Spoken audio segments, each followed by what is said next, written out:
നമുക്ക് എന്ത് ചൊല്ലിയാലേ പ്രത്യക്ഷീകരണ പ്രാർത്ഥന ചെല്ലാൻ പറ്റത്തുള്ളൂ? ആദ്യം വിശ്വാസ പ്രമാണം ചെല്ലണം അല്ലേ? അതിലാണ് ഈ സംഭവം ഒരുങ്ങി. വെട്ടിമരുന്ന് മുഴുവൻ ഇരിക്കണം അവിടെയാണ്.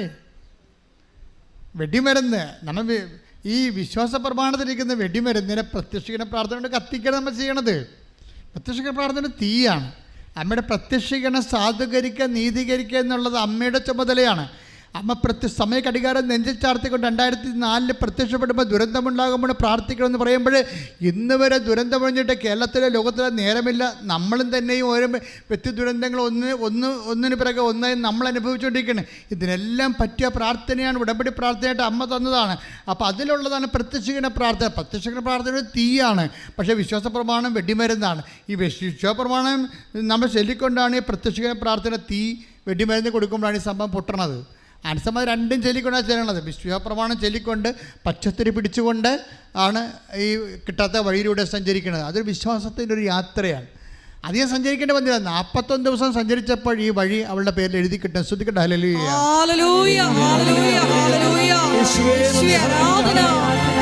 എങ്ങനെയാണ് നമ്മൾ ജീവിക്കണത്? ജീവിതം കൈമോശം വന്നു പോയാൽ, പരീക്ഷ തോറ്റു, അല്ലെങ്കിൽ നമ്മൾക്ക് ഡീപ്രമോഷനായി, PR കിട്ടണില്ല, വസ്തു വിൽക്കാൻ പറ്റണില്ല, വസ്തു എടുക്കാൻ പറ്റണില്ല, വീട് സ്ഥലവുമില്ല, ഇങ്ങനെ ജീവിതം പോയാൽ എന്ത് ചെയ്യും? അതായത് അത് ഐസക്കേൽ പറയണത് എന്താണ്? ഞാൻ എൻ്റെ ആത്മാവിനെ നിങ്ങളിലേക്ക് അയക്കും, നിങ്ങൾ ജീവിക്കും. പറഞ്ഞേ, ഞാൻ എൻ്റെ ആത്മാവിനെ നിങ്ങളിലേക്ക് അയക്കും, നിങ്ങൾ ജീവിക്കും. അപ്പോൾ ആൻസമ്മ എങ്ങനെയാണ് ജീവിതം തിരിച്ചു പിടിക്കണത്? കിട്ടാത്ത വഴി കിട്ടണത് എങ്ങനെയാണ്? വിശ്വാസ പ്രമാണം ചൊല്ലിക്കൊണ്ട് കിട്ടാത്ത വഴിയിലൂടെ പച്ചത്തിരിയും പിടിച്ച് പ്രപഞ്ചപ്രദ മാതാവിനെ മധ്യസ്ഥം ചേർത്തുകൊണ്ട് നടക്കും. അത് വിശ്വാസ പ്രയോഗ പ്രഖ്യാപനങ്ങളാണ്. പക്ഷേ ഇത് ചെയ്യിക്കുന്നത് വിശ്വാസത്തിലാണ്. ഇത് വിശ്വാസം ഒരു ആത്മാവാണ്. അതാണ് ഞാൻ എൻ്റെ ആത്മാവ് നിങ്ങളിലേക്ക് അയക്കുമെന്ന് പറയുമ്പോൾ വിശ്വാസത്തിൻ്റെ ആത്മാവാണ് അനുസമ്മയെ വർക്ക് ചെയ്യണത്. ഐസയ 11:2 എടുത്ത് ശ്രദ്ധിക്കട്ടെ. ഹല്ലേലൂയ.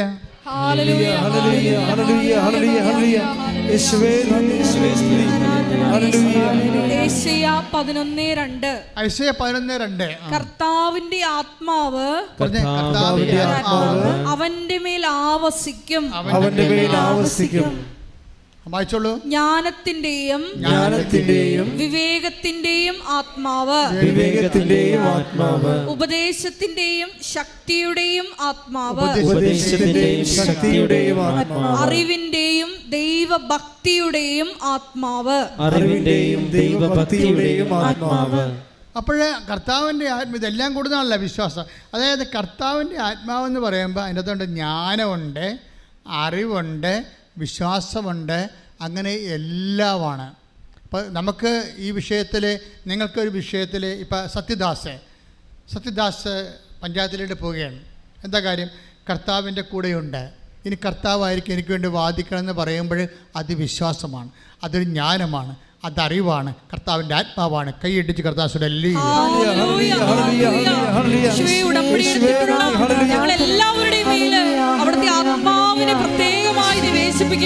പരിശുദ്ധ പരമദിവ്യകാരുണ്യത്തിന് നമ്മൾ ദൈവമായിട്ട് ഉടമ്പടിയിലായി കഴിയുമ്പോൾ ഞങ്ങളെ ശ്രദ്ധിക്കണം. എന്താണെന്നറിയാവോ? ദൈവത്തിൻ്റെ ആത്മാവ്, ജ്ഞാനത്തിൻ്റെ അറിവിൻ്റെയും ആത്മാവ്, ഭക്തിയുടെയും വിശ്വാസത്തിൻ്റെയും ആത്മാവ് നിങ്ങളിൽ നിലനിൽക്കണമെന്നാണ് ഞാൻ ആഗ്രഹിക്കണം, അല്ലേ? അങ്ങനെ ആത്മാവ്, കാര്യം ജീവിതം കയ്യിൽ നിന്ന് പോയാൽ പിന്നെ എസെക്കിയേൽ 37:14 അനുസരിച്ച് കൊണ്ട് ജീവിതം തിരിച്ചു പിടിക്കാനുള്ള മാർഗം എന്താണ്? ഞാൻ എൻ്റെ ആത്മാവിനെ നിങ്ങളിലേക്ക് അയക്കും. ആത്മാവിനെ തിരിച്ചു പിടിക്കുക എന്നാണ്. ജീവിതം കയ്യിൽ നിന്ന് പോയാൽ അപ്പോഴാത്മാവിൽ ആത്മാവ് നിർവീര്യമായി പോയിട്ടുണ്ടെങ്കിൽ, take the word of God. Ephesians 4:30.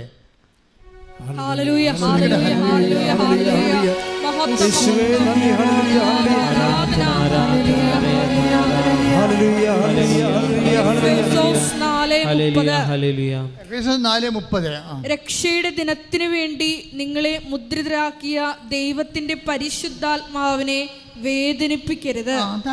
അതാണ്. അപ്പം നമ്മൾ എപ്പോഴും ഇൻട്രോസ്പെക്ട് ചെയ്യേണ്ട ഒരു കാര്യമാണ്, എന്നിലുള്ള പരിശുദ്ധാത്മാവ് സാഡാണോ എന്ന് നോക്കണം. മനസ്സിലായില്ലേ? അങ്ങനെ വന്നാൽ ആത്മാവ് ഇറങ്ങിപ്പോവും, വർക്കിംഗ് കണ്ടീഷൻ ആകത്തില്ല. ആത്മാവ് സാഡാണെന്ന് നോക്കണം, ദുഃഖിപ്പിക്കരുത്. കാര്യം ആത്മാവ് ഒരു വ്യക്തി ആയതുകൊണ്ടാണ്. നമുക്കറിയാമല്ലോ, നമുക്കറിയാം നമ്മൾ ത്രിത്വിക ദൈവത്തിലാണ് വിശ്വസിക്കുന്നത്. ഒരേ സമയത്ത് സത്തയിൽ ഏകനും വ്യക്തിത്വത്തിൽ മൂന്നുമാണ്.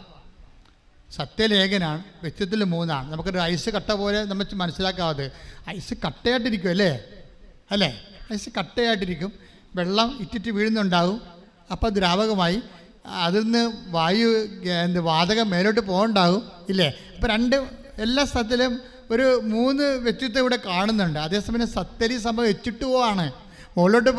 മുകളിലോട്ട് പോകുന്ന വായുവും താഴേക്ക് വീഴുന്ന വെള്ളവും ഖരമായിട്ടിരിക്കണ എല്ലാം ബേസിക്കായിട്ട് H2O ആണ് എന്ന് പറഞ്ഞ പോലെ ഇതിൻ്റെ ദൈവം പരിശുദ്ധാത്മാവ് ഒരു വ്യക്തിയായിട്ടാണ് നിങ്ങളിരിക്കുന്നത്. അതുകൊണ്ടാണ് വേദനിപ്പിക്കരുത് എന്ന് പറഞ്ഞത്. മനസ്സിലായില്ലേ? പരിശുദ്ധാത്മാവ് ശക്തിയുമാണ്. അതേസമയം തന്നെ സത്തയിൽ ദൈവം യേശുക്രിസ്തുവിനെക്കുറിച്ചും പിതാവിനെക്കുറിച്ചും അതുപോലെ തന്നെ പരിശുദ്ധാത്മാവിനെക്കുറിച്ചും പറയുന്നത് എന്താണ്? ദൈവം ബേസിക്കായിട്ട് സത്തയിൽ ശക്തിയാണ്. അതായത് ദൈവത്തിൻ്റെ ജ്ഞാനവും 1 Corinthians 1:24 ദൈവത്തിൻ്റെ ജ്ഞാനവും ദൈവത്തിൻ്റെ ശക്തിയുമായ യേശുക്രിസ്തു. അതുകൊണ്ടാണ് അപ്പോൾ സ്വാഭാവികമായിട്ട് യേശുക്രിസ്തു ഒരു വ്യക്തിയാണ്, അതേസമയത്ത് ശക്തിയാണ്, കാരണം ദൈവമായതുകൊണ്ടാണ്. അതേസമയം തന്നെ പരിശുദ്ധാത്മാവ് ഉന്നതങ്ങളിൽ നിന്ന് ശക്തി ധരിക്കുന്നവർ നിങ്ങൾ ജെറുസലേം വിട്ടു പോകരുത്. ഉന്നതങ്ങളിൽ നിന്ന് ശക്തി, അത് പരിശുദ്ധാത്മാവ് ഒരു വ്യക്തിയാണ്. അതേസമയം തന്നെ നടപടി പുസ്തകത്തിന് 1:8 അനുസരിച്ച് പരിശുദ്ധാത്മാവ് ശക്തിയാണ്. അപ്പോൾ പരിശുദ്ധാത്മാവ് നടപടി പുസ്തകത്തിന് 1:4 പരിശുദ്ധാത്മാവ് ശക്തിയാണ്. പിതാവിൻ്റെ വലതുവശത്തിരിക്കുമെന്ന് പറയുമ്പോൾ പിതാവിൻ്റെ മനുഷ്യപുത്രൻ ശക്തിയുടെ വലതുവശത്തിരിക്കുമെന്ന് ഈശോ പറയുമ്പോൾ പിതാവ് ശക്തിയാണ്. സത്തയിൽ ശക്തിയായ ദൈവമാണ്. വ്യക്തിപരമായ പരിശുദ്ധാത്മാവിൽ നമ്മൾ വ്യക്തിയായി നമ്മൾ വസിക്കുമ്പോൾ സ്വാഭാവികമായിട്ട് ശക്തിയായതുകൊണ്ട് തന്നെ നിർവീര്യമാകാനുള്ള സാധ്യതയുണ്ട്. പരിശുദ്ധാത്മാവ് നിർവീര്യമാക്കാനുള്ള സാധ്യത നമ്മൾ ഉടമ്പടിക്കാരൻ മുൻകൂട്ടി കാണണം. 1 Thessalonians 5:19 എടുത്ത് ശ്രദ്ധിക്കട്ടെ. ഹല്ലേലൂയ, ഹല്ലേലൂയ, ഹല്ലേലൂയ. 1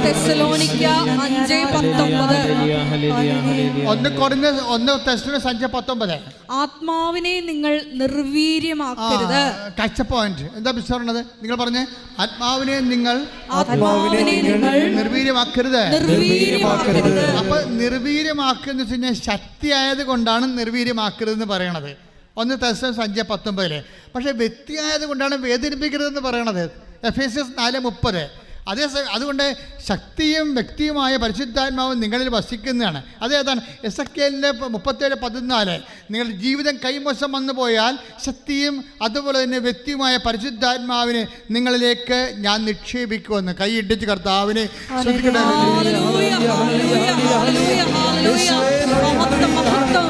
പരിശുദ്ധ പരമദിവ്യകാരുണ്യത്തിന് അപ്പൊ പരിശുദ്ധാത്മാവ് ഒരേ സമയം തന്നെ വ്യക്തി ശക്തിയുമായതുകൊണ്ട് എന്തുകൊണ്ടാണ് പരിശുദ്ധാത്മാവിലേക്ക് ഇപ്പോൾ ടോക്ക് വരാൻ കാരണം എന്താണ്? എസെക്കിയേൽ 37:14 ജീവിതം കൈമോശം വന്നു പോയാൽ ഞാൻ എൻ്റെ ആത്മാവിനെ നിങ്ങളിലേക്ക് നിക്ഷേപിച്ചിട്ടാണ് ജീവിതം തിരിച്ചു പിടിക്കണത്. അപ്പോൾ ഉടമ്പടിയിലൂടെ നിങ്ങൾക്ക് ലഭിക്കുന്ന ജീവിതം തിരിച്ചു പിടിക്കലാണ്. അതിൽ നിങ്ങൾക്ക് അടിസ്ഥാനപരമായിട്ട് ദൈവം എന്താ ചെയ്യേണ്ടത്? ഉടമ്പടി എടുക്കുക, നിങ്ങൾ പരിശുദ്ധാത്മാവ് നിങ്ങളിലേക്ക് നിക്ഷേപിക്കപ്പെടുകയാണ് ചെയ്യണത്. വ്യക്തി ശക്തിയുമായ ആത്മാവ് നിങ്ങളുടെ കൂടെ വസിക്കുകയാണ് ചെയ്യണത്. അപ്പോഴെന്താ സംഭവിക്കണത്? ഈ പരിശുദ്ധാത്മാവ് വേദനിക്കാതിരിക്കാനും നിർവീര്യമായി പരിശുദ്ധാത്മാവ് Ephesians 4:30 അനുസരിച്ച് വേദനിക്കാതിരിക്കാനും പരിശുദ്ധാത്മാവ് 1 Thessalonians 5:19 അനുസരിച്ച് നിർവീര്യമാകാതിരിക്കാനും നമ്മൾ എന്താണ് ചെയ്യേണ്ടത്? ഫിലിപ്പിയർ 2:14 ടേക്ക് ദ ബെഡ് ഓഫ് ഫിലിപ്പിയർ 2:14 ശ്രദ്ധിക്കണേ.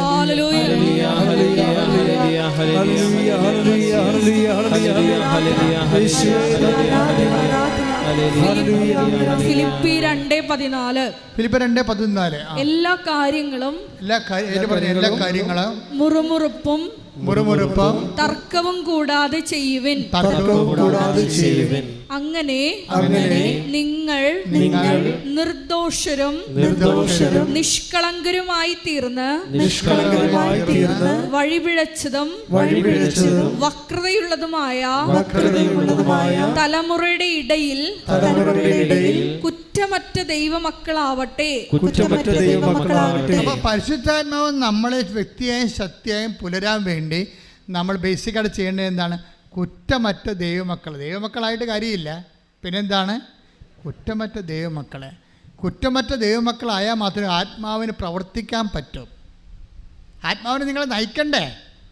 ആത്മാവ് ഉണ്ടായാൽ മാത്രം പോരല്ല, ആത്മാവ് നിങ്ങളെ നയിക്കണ്ടേ? എന്താ പറഞ്ഞിരിക്കണത്? ഞാൻ നിങ്ങൾക്ക് മുമ്പേ എൻ്റെ ദൂതനെ അയക്കുമെന്ന് പറഞ്ഞാൽ അത് പരിശുദ്ധാത്മാവാകാം, പരിശുദ്ധ മാലാഖയുമാകാം. അപ്പം നമുക്ക് മുമ്പേ പോകാനും ഞാൻ നിങ്ങൾക്ക് ഇപ്പം നമ്മളെന്താ പറയണത്, ഞാൻ നിങ്ങൾക്ക് മുമ്പേ എന്ന് പറഞ്ഞാൽ പിതാവ് മാത്രമല്ല, പുത്രൻ മാത്രമല്ല, പരിശുദ്ധൻ മാത്രമല്ല. അപ്പോൾ നിങ്ങൾക്ക് മുമ്പേ പോകുന്ന വ്യക്തിയും ശക്തിയും അതെന്താണ്? ഞാൻ നിങ്ങൾക്ക് മുമ്പേ. ഇപ്പം ഞാൻ എന്തെങ്കിലും പ്രശ്നങ്ങളുണ്ടെന്ന് പറയുന്നവരില്ലേ, ആൾക്കാർ എൻ്റെ അടുത്ത് എന്നെ കാണാൻ വരുമ്പോൾ ആൾക്കാർ പറയുമല്ലോ, ഞങ്ങൾക്ക് അച്ഛാ ഭാഗോടമ്പടി നടക്കണില്ല, അല്ലെങ്കിൽ എനിക്ക് പൈസ ആൾക്കാർ വാങ്ങിച്ചുകൊണ്ട് പോയിട്ട് പൈസ ജോലി തരാമെന്ന് പറഞ്ഞ് പൈസ വാങ്ങിച്ചു, എന്നിട്ട് തിരിച്ചു കിട്ടണില്ല, ഞാൻ ഒരുത്തനെ സഹായിച്ചു, ഇപ്പോഴവനത് തിരിച്ചു തരണില്ല എന്നൊക്കെ പറയുമ്പോൾ തിരിച്ച് എനിക്ക് എതിരെ കള്ളക്കേസ് വരെ കൊടുക്കുന്ന അവസ്ഥയിലാണ് ഇപ്പോൾ ഞാൻ വരണത്. അവൻ്റെ പിടിച്ചു നിൽപ്പിനെന്ന് പറയുമ്പോൾ ഞാൻ എന്താ ചെയ്യണത്? നിങ്ങൾക്ക് മുമ്പേ നിങ്ങളിനി അവൻ്റെ അടുത്ത് പോണ മുമ്പ് എന്താ ഐസയ 45:2 ഉണ്ട്. എന്താണ്? ഞാൻ നിങ്ങൾക്ക് മുമ്പേ പോവുകയും, അത് ദൈവത്തിൻ്റെ ആദ്യകാലം പോലെയുള്ള നടപടിക്രമങ്ങളാണ്. ഞാൻ നിങ്ങൾക്ക് മുമ്പേ പോവുകയും പിച്ചളവാതിലുകളെ തകർക്കുകയും ഇരുമ്പോടാമ്പൽ ഒടിക്കുകയും ചെയ്യുമെന്ന് കൈയടിച്ച് കർത്താവല്ലേ.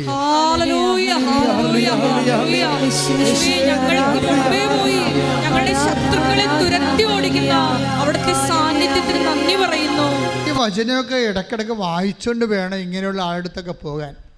തടസ്സമാണ്, നടക്കത്തില്ല, ലോൺ തരത്തില്ല, നിങ്ങളുടെ മൂത്ത മകൻ്റെ ലോൺ കൊടുത്തിട്ടുണ്ട്, ആ വിദ്യാഭ്യാസ ലോൺ നിങ്ങൾ റീസെറ്റ് ചെയ്തിട്ടില്ല, അതിനുള്ള മകന് ലോൺ തരത്തില്ലെന്നൊക്കെ പറയുമ്പോഴേ എത്ര ഉടമ്പടി നിങ്ങൾ സാക്ഷ്യം കേൾക്കണില്ലേ? എത്ര പേരാണ്? ഒരു ബാങ്ക് തന്നില്ലെങ്കിൽ അവിടെ പിത്തളവാതിലാണെങ്കിൽ കർത്താവ് തകർത്തുകൊണ്ട് അടുത്ത വാതിലൂടെ കർത്താവ് നിനക്കത് തരും. നീ മനസ്സ് തിരിച്ചു പോകേണ്ട കാര്യമില്ല, എന്താണ്?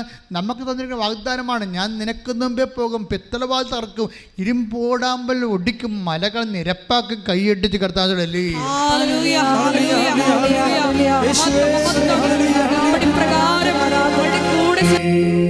എൻ്റെ മക്കളെ, എന്തുകൊണ്ടാണ് ഇങ്ങനെ ഇതിൻ്റെ മെക്കാനിസം ഡൈനാമിക്സൊക്കെ അറിഞ്ഞിരിക്കണം. ഇപ്പോൾ ഈ വചനം എങ്ങനെയാണ് ഇപ്പോൾ പരിശുദ്ധാത്മ നയിച്ചുകൊണ്ട് പോണത്?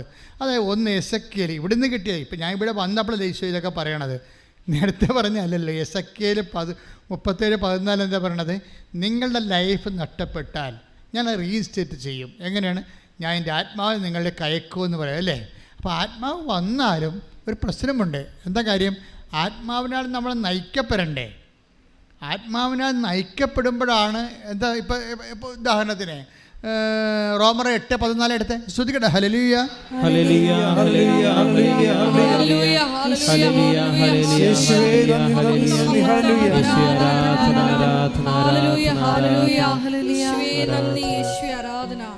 റോമർ 8:14 ദൈവാത്മാവിനാൽ നയിക്കപ്പെടുന്നവരെല്ലാം ഒന്ന് പറഞ്ഞേ. ദൈവാത്മാവിനാൽ നയിക്കപ്പെടുന്നവരെല്ലാം ദൈവത്തിന്റെ പുത്രന്മാരാണ്. ഇപ്പൊ പിടികിട്ടിയ? അതായത് പരിശുദ്ധാത്മാവ് വന്നാൽ മാത്രം പോരാ, നമ്മൾ നയിക്കപ്പെടണം. പരിശുദ്ധാത്മാവിനാൽ നമ്മളെ നയിക്കപ്പെടണം. അതെങ്ങനെയാണ്? ഇപ്പം ഞാൻ ഈ കുഞ്ഞുങ്ങളൊക്കെ വരികയല്ലേ, ഇപ്പോൾ ഈ IELTS-കാരൊക്കെ വന്ന് പ്രാർത്ഥിക്കുമല്ല പരീക്ഷയ്ക്ക്. ഇപ്പം ഞാൻ അവിടെയൊക്കെ കൈവച്ച് തലേക്കല കൈവച്ച് സൈത്തൊക്കെ പൂശി കൊടുക്കും. അവർക്ക് നെറ്റിക്ക് പൂശും, ഓർമ്മശക്തിക്ക് പൂശും, ഫോർഹെഡിനെ പൂശും, എല്ലാ പ്രത്യേക പ്രാർത്ഥനയുണ്ട് അതിനെല്ലാം. അപ്പോൾ പ്രാർത്ഥിക്കുമ്പോൾ ഞാൻ പറയും, മക്കളെ, അച്ഛൻ നിങ്ങൾ അങ്ഷം ചെയ്തിട്ടുണ്ട്, നിങ്ങളായിട്ട് ആത്മാവിൻ്റെ വീര്യം നഷ്ടപ്പെടുത്തരുത്. ഞാൻ പറയുന്നത്, മക്കളെ, ഇപ്പോൾ പരീക്ഷ വരെ എങ്കിലും നിങ്ങളത് കീപ്പ് ചെയ്യണം. അത് കഴിഞ്ഞ് കീപ്പ് ചെയ്യണം. പക്ഷെ അതല്ല, ഇൻറ്റൻസീവായിട്ട് പരീക്ഷ വരെ ശ്രദ്ധിക്കണം. നിങ്ങൾ ചേട്ടന്മാരുമായിട്ട് അടിയുണ്ടാക്കാനൊന്നും പോരുതെന്ന് പറയും. ഇപ്പോൾ ഇപ്പോൾ അനിയത്തിയുമായിട്ട് അടി വെക്കുമല്ലേ ഇതിൽ. അപ്പം അങ്ങനെ പോയി കഴിഞ്ഞാൽ കുഴപ്പമെന്ന് വെച്ച് കഴിഞ്ഞാൽ പിന്നെ മത്സരമൊക്കെ വരത്തില്ലേ. ഇപ്പോൾ ഒരു ഇസ്തിരി ഇടണമെന്ന് വിചാരിച്ചോ, ചേർത്തിയോട് അമ്മ പറയും, എടി ആ ഷർട്ടൊന്ന് ഇസ്തിരി ഇട്ടാൽ അവനിപ്പോൾ വരും, അവനിപ്പോൾ സ്ഥലത്ത് പോകേണ്ടതാണെന്ന് പറയുമ്പോൾ ഇവൾ പഠിച്ചുകൊണ്ടിരിക്കത്തില്ലേ. അപ്പോൾ അവൾ പറയും, എനിക്ക് പറ്റത്തില്ല മമ്മി. അനിയത്തിയോട്, ഞാനാണിത് കഴുകിയിട്ടത്, അവളവിടെ മൊബൈലിൽ കളിച്ചുകൊണ്ടിരിക്കുകയാണ്, അവളോട് പറയാൻ പറയും.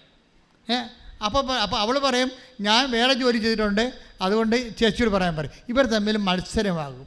പക്ഷേ പ്രശ്നം എന്താണ്? ആത്മാവ് നിർവീര്യമാകും. അതുകൊണ്ടാണ് ഫിലിപ്പ് 2:14 എടുത്ത് ശ്രദ്ധിക്കട്ടെ.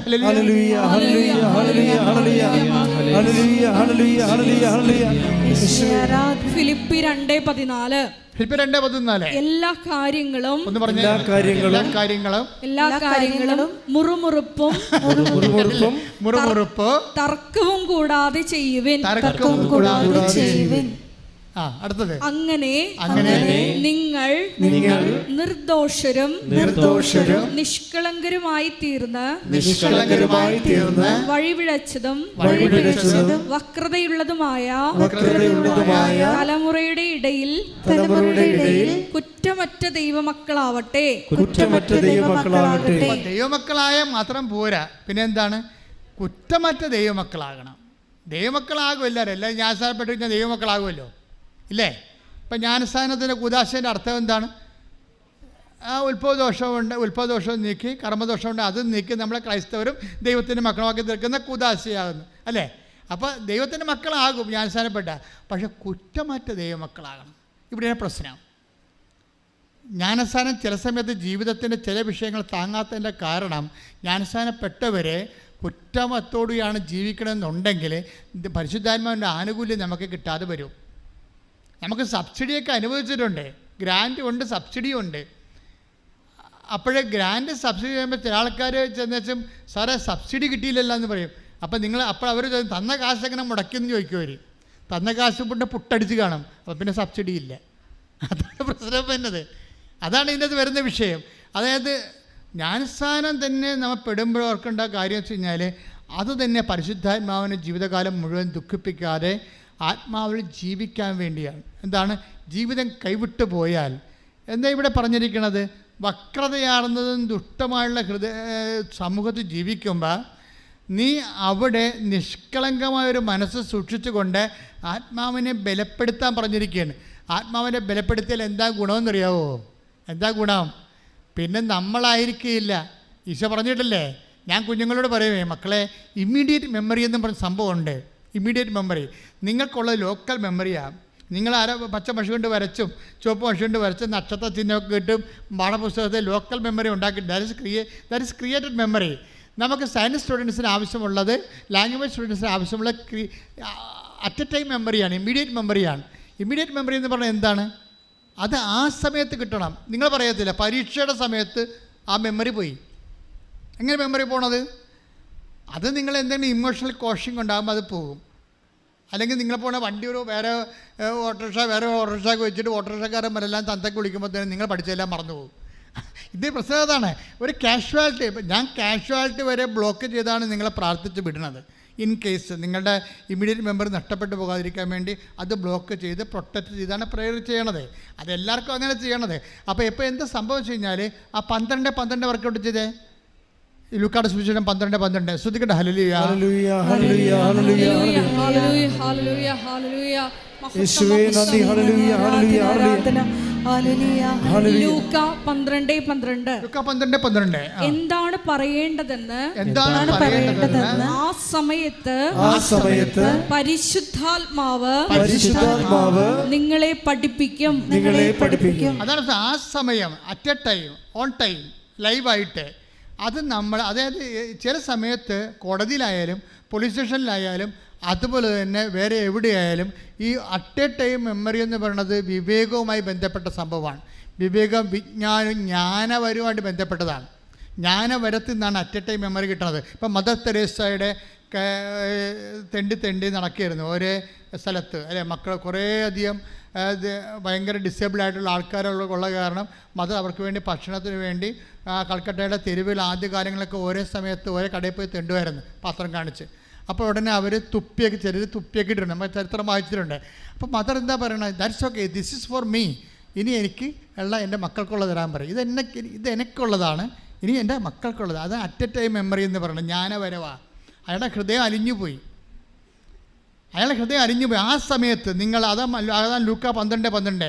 അതായത് നിങ്ങൾ എന്താണ് പറയേണ്ടതെന്ന് ആ സമയത്ത് അറിവ് തരും. അക്കരെ ആ മനുഷ്യൻ്റെ ഹൃദയം ഇളക്കാൻ വേണ്ടി, മലകളെ നിരപ്പാക്കാൻ വേണ്ടി, ഇരുമ്പോടാകുമ്പോൾ ഒടിക്കാൻ വേണ്ടി, പിച്ചള തകർക്കാൻ വേണ്ടി ഞാൻ നിൻ്റെ കൂടെ വരുമെന്ന് പറയുമ്പോൾ ആത്മാവിൻ്റെ വരവാണത്, ജ്ഞാനപരത്തോടെ വരവാണത്, കൃപയിലുള്ള വരവാണത്. ആത്മാവിനെ നഷ്ടപ്പെടുത്തരുത്, നീരുവിരിയമാക്കണമെന്ന് ഈശോ പറഞ്ഞതിൻ്റെ അർത്ഥപ്രധാനം കൈയടിച്ച് കിടത്താൻ ശ്രദ്ധിക്കട്ടെ.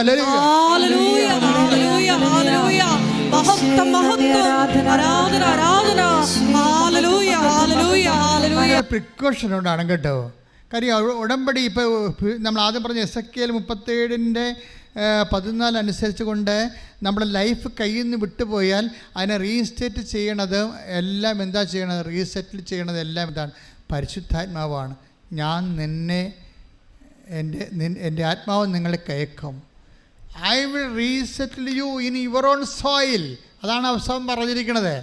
നിൻ്റെ സ്ഥലത്ത് തന്നെ, നിനക്ക് യുക്തമായ സ്ഥലത്ത്, നിൻ്റെ സ്ഥലത്തെന്ന് പറയുമ്പോൾ നിൻ്റെ അപ്പനിടയ്ക്ക് നിനക്ക് ഓഹരി കിട്ടിയ സ്ഥലമെന്നല്ല അർത്ഥം.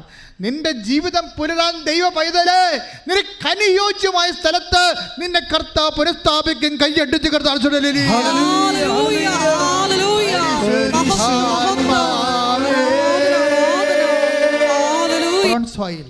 യുവർ ഓൺ സോയിൽ എന്ന് പറയുന്നത് എന്താണ്?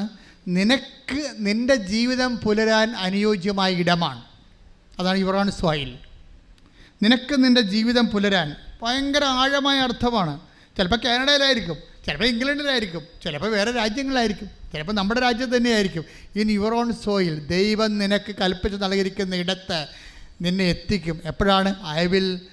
ഞാൻ എൻ്റെ ആത്മാവിനെ നിങ്ങളിലേക്ക് ആകർഷിപ്പിക്കും. പ്രാർത്ഥിക്കുക. കർത്താവേ, നിന്റെ ആഗ്രഹപ്രകാരം ഹിതപ്രകാരം എനിക്കായി നിശ്ചയിച്ചിരിക്കുന്ന എൻ്റെ ജീവിതം പുലരാനുള്ള ഭൗതിക സാഹചര്യങ്ങള് എനിക്ക് വേണ്ടി നീ ഒരുക്കുമെന്ന് അത് എന്നിൽ ചൊരിയുന്ന ആത്മാവിന്റെ ഫലത്താലാണെന്ന് എന്നെ മനസ്സിലാക്കി തന്നതിന് ഞാൻ നിനക്ക് നന്ദി പറയുന്നു.